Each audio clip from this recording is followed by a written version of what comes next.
Hello tout le monde, j'espère que vous allez bien. Aujourd'hui, je vous retrouve dans une nouvelle vidéo et je vous emmène au cœur des ateliers de chez Childéric Sellier. Je vous souhaite un bon visionnage.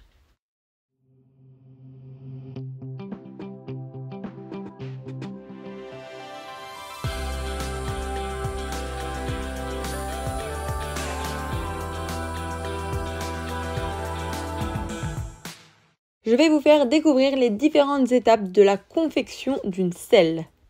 Et on va commencer par la lecture du cuir, qui est une étape primordiale. L'objectif est de repérer tous les petits défauts de la peau pour ne pas qu'elle fasse partie de la selle.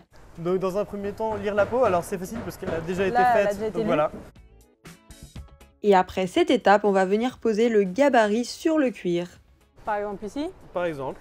Okay. Alors l'idée en général quand on pose un gabarit, ouais. c'est de penser qu'on va en couper pas mal dans une peau. Donc on va essayer de le mettre pas trop loin. Dans un angle plutôt. Ouais, dire par exemple si je le mets là, je pourrais en mettre un autre là. Ah oui, d'accord. Voilà. Donc plus proche. Donc plus proche d'ici. Voilà.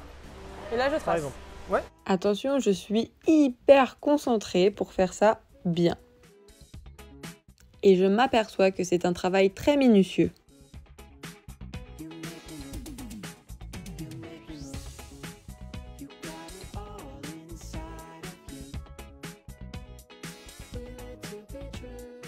Ah bah c'est pas mal. Bon, il y a peut-être des petits défauts là, hein. Il devrait peut-être Non, mais ça va parce que c'est pas... Là, on n'en est pas à l'étape de il faut que ce soit millimètre. Et vous pouvez voir qu'il y a plein de gabarits différents. Et ensuite, on va aller voir de l'autre côté. C'est à peu près le même travail, sauf qu'il s'agit de la coupe numérique. C'est-à-dire que c'est une machine qui va venir couper le cuir là où on pose le gabarit. Donc on n'est pas sur les mêmes cuirs. Il y a le même travail de lecture de peau, des défauts, on voit qui sont notés sur la peau et on sait où est-ce qu'on ne va pas couper, comment on place les gabarits. Là, en l'occurrence, on coupe, il y a des petits quartiers qui sont coupés, on voit. D'accord. Placés sur la peau, et puis après, une fois que tout est placé, la coupe numérique arrive et coupe tout ça assez rapidement. Et on vient les placer. Voilà, typiquement, Charline ne va pas placer les gabarits sur les défauts parce que donc, on a des cuirs, ce qu'on appelle des buffles, donc c'est des cuirs velours qu'on va huiler après, mais principalement pour les salles de dressage. Au cuir comme ça, on va couper les sanglons. Donc là, c'est vraiment des choses très costauds. Enfin, il y a une notion de sécurité aussi. Et ensuite, c'est à moi de travailler un peu puisque je vais venir couper le morceau de cuir que j'ai tracé. Ce qu'on utilise, c'est les couteaux mécaniques, c'est ça. Ok. Qui n'est pas branché. Et qui va permettre de vraiment, avec une relative facilité, de venir couper au plus proche possible, même en fait carrément sur le trait. Sur le trait qu'on a tracé. Tu peux poser ça sur la table. C'est pas mon métier non plus. Non, mais... Et alors là, je suis encore plus concentrée que tout à l'heure, car évidemment, j'évite de me couper un doigt. Et ensuite, on m'explique pour que je fasse pareil, mais cette fois-ci avec la coupe numérique. Je positionne mon gabarit virtuellement, si je puis dire, et la machine va venir le couper. Je récupère mon petit bout de cuir et on va voir les autres étapes. Ok. Donc, donc là, il est terminé. Là, après, il est terminé et après, il reste les mamelles à mettre, le passage. D'accord. Comme vous pouvez voir, absolument tout est fait main et il s'agit d'un travail très minutieux. L'étape qu'on verra après, c'est l'étape de la peau de siège qui est faite ici également. D'accord. Ah, ok. Mousse et peau de siège. C'est vraiment là où ça va tenir le poids du cavalier, quoi. On n'est pas les fesses sur le bois. Ah oui, d'accord. Donc c'est important que ce soit à la fois solide, que ce soit extrêmement bien posé, avec beaucoup de précision. Et on passe à l'endroit où il y a tous les arçons, c'est assez impressionnant vu le nombre. Je veux une DPL, mes DPL sont là. Je veux une 17, là c'est 17,5, une 17 elle est là. Voilà, un arçon de DPL. Et là on prend l'arçon avant de... Voilà. Okay. Donc les couteaux sont déjà fixés. Ouais.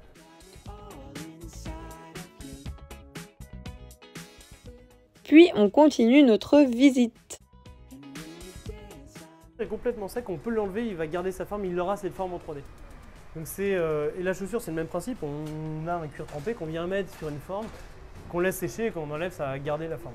Voilà. D'accord. Donc là il va sécher doucement, en général on va laisser sécher 24 à 48 heures.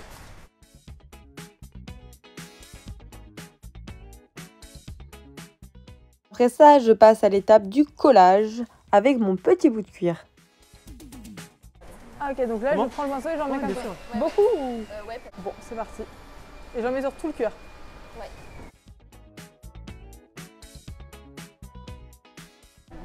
une autre matière, il y a de la Ah ok, c'est ça colle pas. Non, donc si je mets ça là-dessus, ça... Oh la vache. Ouais. Ah c'est fou ça. C'est ce que je disais tout à l'heure sur le double encollage, c'est vraiment, faut faire les deux quoi. Je le mets au milieu, comme ça. Après avoir collé, je vais passer à la couture. C'est encore une fois un travail très minutieux et comme vous pouvez voir, je suis hyper concentrée. Vous pouvez tenir votre travail ici, le guide il va pas bouger en fait. Ah donc, ok. Voilà, comme ça vous permet de Je peux m'arrêter de temps en temps pour... Oui.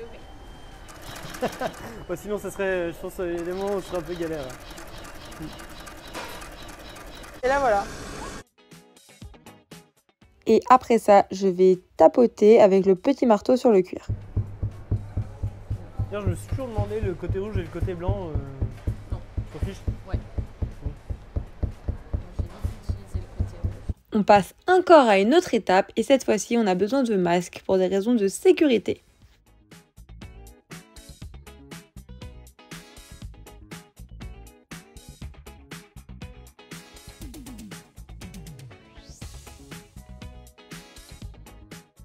Comme vous pouvez voir, la confection d'une selle est un long travail qui demande beaucoup de rigueur. Je vous ai montré quelques étapes, mais il y en a encore beaucoup d'autres pour arriver au résultat final. C'était hyper intéressant de pouvoir découvrir l'envers du décor et de voir comment sa selle est confectionnée. Et ensuite, c'est parti, direction l'aérodrome. Oui, vous avez bien entendu, nous allons découvrir cette magnifique région dans laquelle se trouvent les ateliers Childéric en petit avion. On est prêt au décollage, je suis hyper impatiente mais un tout petit peu stressée. J'ai même pris les commandes car c'était un véritable baptême de l'air.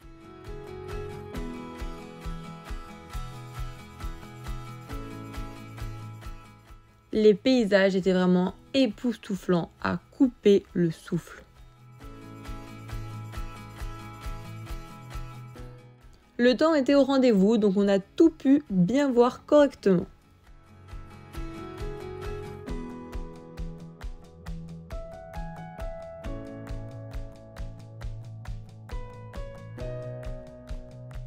C'était vraiment la première fois que je montais dans un aussi petit avion et j'ai vraiment pu piloter, c'était impressionnant. Ça faisait un petit peu peur en même temps, mais c'était génial, une expérience inoubliable.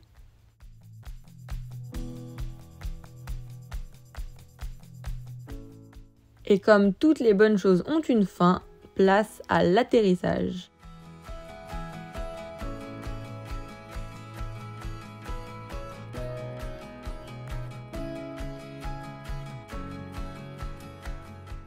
Et après tous ces moments inoubliables, on rentre à la maison. Je remercie l'équipe Childéric pour leur accueil chaleureux.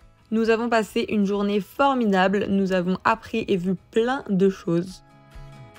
Cette vidéo est maintenant terminée, j'espère vraiment qu'elle vous aura plu. N'hésitez pas à vous abonner et à laisser un petit commentaire.